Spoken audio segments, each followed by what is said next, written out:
Well, if it isn't the Remy Drapkin, I hope you don't mind talking to a bunch of grapes, but it looks like being with grapes has been a lifelong passion for you. Can you tell us a little bit about Remy Wines? I would be happy to. It is my first time talking to an animated bunch of grapes. However, I regularly talk to my grapes, so we're okay. I know the lingo. I know the language. Yeah, I have wanted to be a winemaker my entire life. I started working in wineries when I was barely a teenager and founded Remy Wines longer ago than I might like to admit right now, but I'm proud of our tenure as well. I started Remy Wines in 2006, and we were always focused on Pacific Northwest grown Italian varietals. Those are some of the wines that I grow here on the property. And since founding it, the winery has just done amazing things. We have, other than making phenomenal wines, which I am exceptionally proud of our wines. We've also incubated two nonprofits. We have launched another business in an entirely different industry than our own through shared innovation. We've done amazing environmental work and equity work in the world of wine as well. So I love making wine, but I also especially love that my business is able to be a catalyst for so many other wonderful things. And I should mention, we're a tiny winery.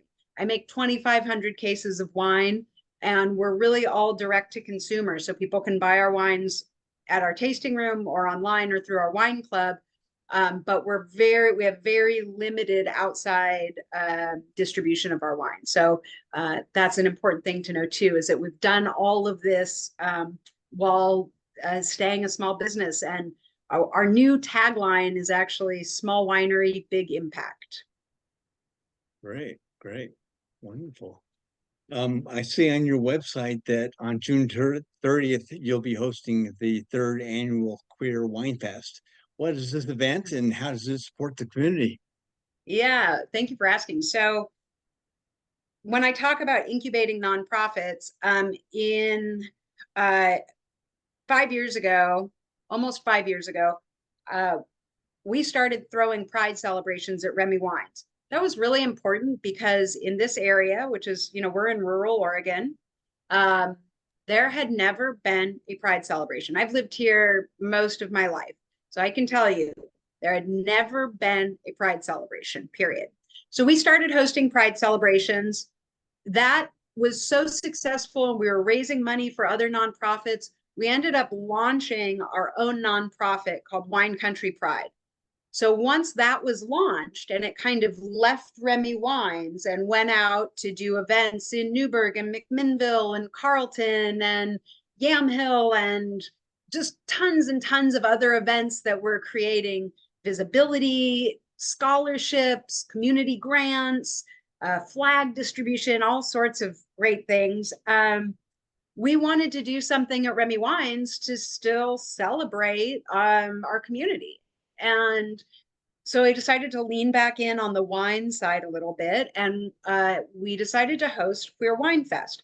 And really, I thought there were probably a handful of other queer winemakers because there was no professional network for queer people in the wine industry. So we put out a call for wineries that were queer led, meaning that they were either queer owned, had queer winemakers, or queer grape growers, head growers. We wanted to make sure that it wasn't like there's a gay person that works in my tasting room, we want to be a part of this. We really wanted to show the impact that leadership was making on community and the impact on the Oregon wine story overall. Although I will say Queer Wine Fest is not just about Oregon wineries. We actually host wineries from Oregon, Washington, California, and we're open to doing many more places than that. So we put out this call and said, if you're a queer-led winery, we'd love to feature you at our winery. We're going to throw a big celebration. We want you to come show your wines. We got so much support right away and so much involvement from a variety of wineries. We put together a beautifully curated selection of wines, sparkling, white wines, rosés, etc. And the event has grown each and every year. This year, we're hosting 15 queer-led wineries from multiple states. We actually have guests flying in from 6 different states for the event, and many people making a weekend out of it. That's how much it inspires community.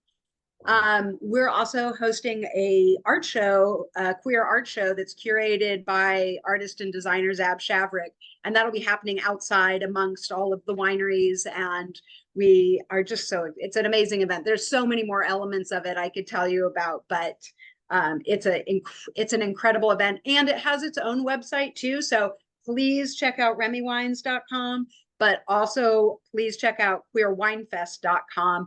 And save the date last Sunday in June next year to come to the event. And I should say that it is an inclusive event. It is Queer Wine Fest. It celebrates queer community.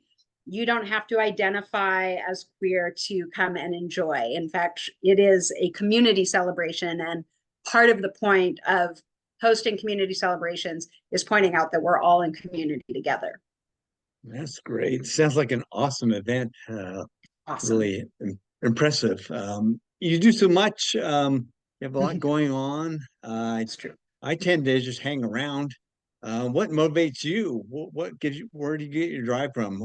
When do you sleep? Yeah, well, maybe contextually for your audience, in addition to running Remy Wines and being the winemaker, I'm also still on the board of Wine Country Pride, and of course founded Queer Wine Fest. But I'm also the mayor of the city of McMinnville, which is a full-time volunteer job. So I have 2 more than full-time jobs because part of being mayor is you're actually always the mayor, you know. Right. And as a small business owner, small business owners can relate, wine industry folks can relate. And where do I get my drive? You know, I find so much inspiration in the world around me, and I often see what I feel like are connections that I can make that empower others to also go out and do good in the world. And I just believe in trying and doing your best. You know, you put your best foot forward, and that it's worth trying. I and so I approach things that sometimes people wouldn't approach. I approach huge societal challenges that many times people would say, well, there's nothing we can do about that. And I really believe that we do all have an impact on the way we live, on our society, on our culture. I do believe that, you know, doing that one little extra piece of recycling does make a difference, you know, things of that nature. But I take on large scale problems like housing and homelessness and carbon sequestration. And I do a lot of policy work as mayor too, which I actually have become very nerdy and enjoy.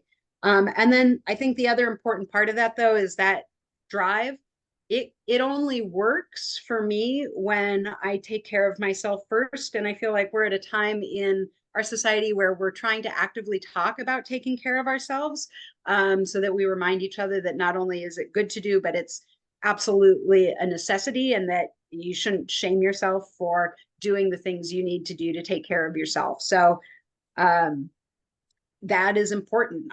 You know, my morning runs are meditative for me. And also sometimes it's where I get my best ideas. You know, it's not unusual that I'm listening to music, going for a run, and all of a sudden I start texting my city phone, like voice to texting my city phone, because that speech that I have to give in a few days, it just came to me, and I just know I want to talk about A, B, C, and D. And I get a lot of energy from the people around me. That's Obviously I have a lot of energy. that's no doubt. Very refreshing though. It's you know, especially these days, to have that positive and make a difference kind of attitude. I know that's what Diversity Wines is all about, and it's really amazing to see what you're doing and how effective you're having on, you know, your environment, but also in the world in general. So it's really inspiration. I hope to see you after harvest, and if I survive, that is. And Thank you very much for taking the time. Absolutely. And I just want to say, it is not a matter of survival, it's a matter of transformation. So I hope you're Yeah, open to it. absolutely. All right. Well, Thanks so nice to talk much. to you. Thank you. Same here. Bye. Okay, bye.